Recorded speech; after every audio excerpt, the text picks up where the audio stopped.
gitna ng paglilitis ay hindi napigilang mag-react ng mga nasa Senate gallery matapos sabihin ni Senador Robin Padilla na sana'y hindi one-sided ang prosekusyon. Inusisa naman ng ibang senador ang mga posibleng may alam kung may kinontrata nga si Vice President Sara Duterte para pumatay kay Pangulong Bongbong Marcos. At live mula sa Senado, nakatutok si Joseph Moro. Joseph!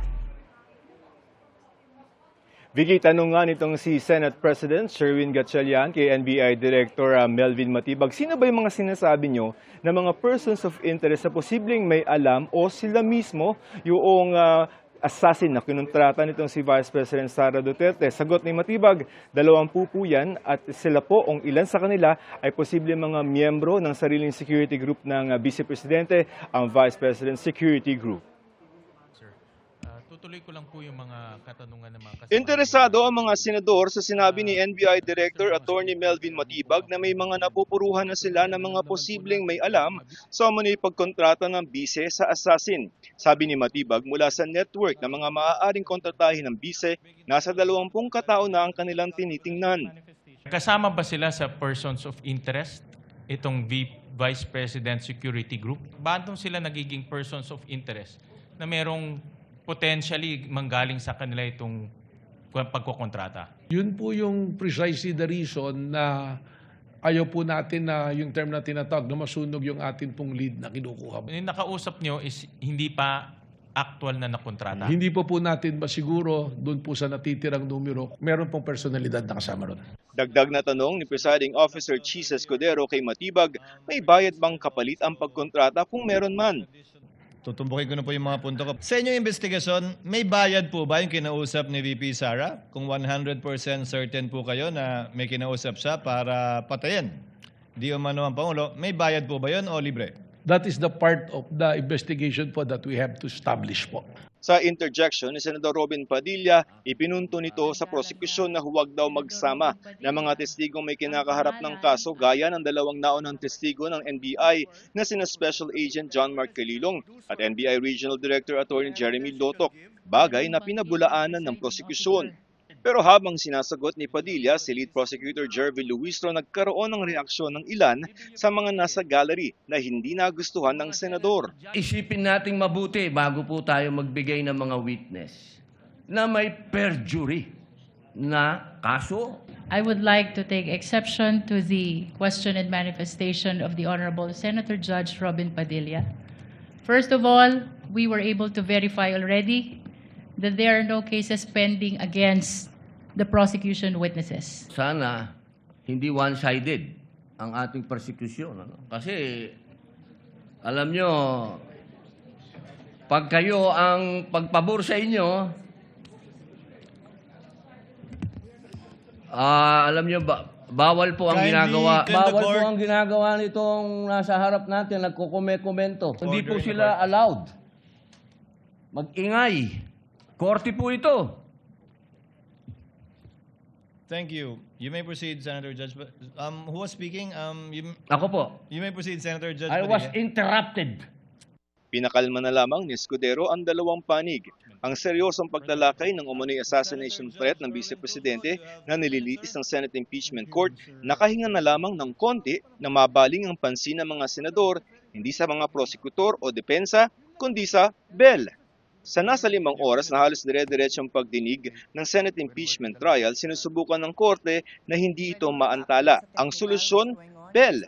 Ito ay para sumunod sa itinakdang 2 minuto ang mga nagtatanong o nagsasalitang senator judge. Pero reklamo ni Senator Raffy Tulfo, hindi naman lahat raw yata nakakatikim ng bel pagkatapos ng 2 minuto.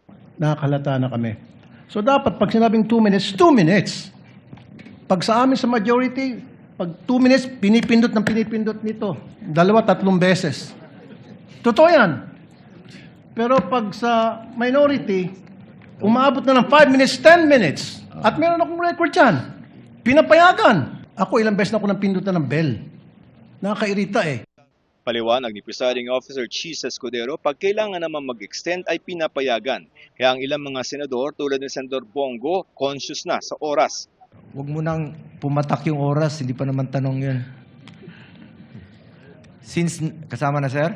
Ubus na yung Thank you. oras ko. So nag-ring na yung bell. I will be loyal. I will follow this. Si Matibag na ang huling testigo ng prosekusyon para sa Article 4 o grave threats at inciting to sedition laban sa Vice-Presidente. Pero matagal pa matatapos ang impeachment trial dahil may 3 iba pang articles na ipipresenta ang prosekusyon. Sunod na tatalakayin ng Article 1 ang hindi wasang paggamit ng confidential funds na pinaglaanan ng prosekusyon ng 31 araw para sa presentasyon pa lamang ng mga testigo at ebidensya. You may proceed, ma'am, when you're ready. You have 2 minutes as well.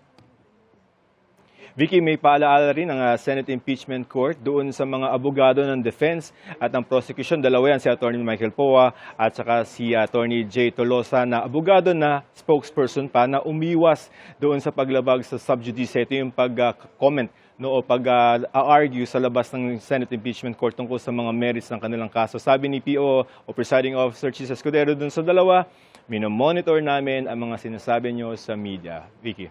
Joseph, di ba may sinabi si Senator Judge Robin Padilla na sana raw ay wag one-sided ang prosekusyon? Pwede ba yun? Sila na nga yung umuusig sa Vice-Presidente, di ba? May sagot ba rito ang prosecution team? Yan ang punto nitong si lead prosecutor, Congressman Jervy Luis. So, imposible naman yon. Yung kanilang ang prosecutor ay may hawak o may dalang kaso sa Senate Impeachment Court na kontra sa Vice-Presidente. Ayon dito kay Private Prosecutor Attorney Lorna Capunan, ang prosecutor ay para sa prosecutor, ang defense ay para sa depensa. So, talagang ganito ang mangyayari. Adversarial, kumbaga magkalaban sila, so hindi naman kaya kahit pilitin na maging neutral ng prosecutor kasi laban talaga kay Vice-Presidente yung inilalaban nilang kaso, Vicky. Joseph, tapos na yung pagtalakay nga sa Article 4, no? Ano-ano ba yung mga pinaka-importanting puntos na dapat i-consider ng mga senator judge oras na mag-decide sila sa article na ito? Vicky, bago natin sagutin yung tanong mo ay paalaala, ito ay ang naririnig pa lang natin sa ngayon ay ang posisyon ng prosecution. So ang posisyon ng prosecution dun sa Article 4 na grave threats, ang sinasabi nila sa pamamagitan ng kanilang 3 witness, yung mga statements nitong si Vice President Duterte ay hindi lamang mga simpleng statements. Plano yan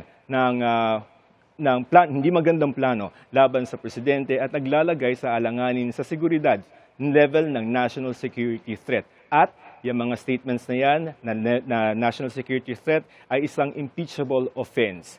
Isa yan ang posisyon ng prosecution so far as Article 4 is concerned. Pero may magkakaroon ng pagkakataon yung defense na magpresenta ng kanilang sarili mga testigo at mga witnesses at mga dokumento para kontrahin yan. So medyo matagal pa, Vicky. Ang gagawin ay 4 articles, prosecution and then evidence ng defense. Tapos dun pa tayo sa dulo magde-decide yung mga senator judges, Vicky. Alright, maraming salamat sa iyo, Joseph Morong.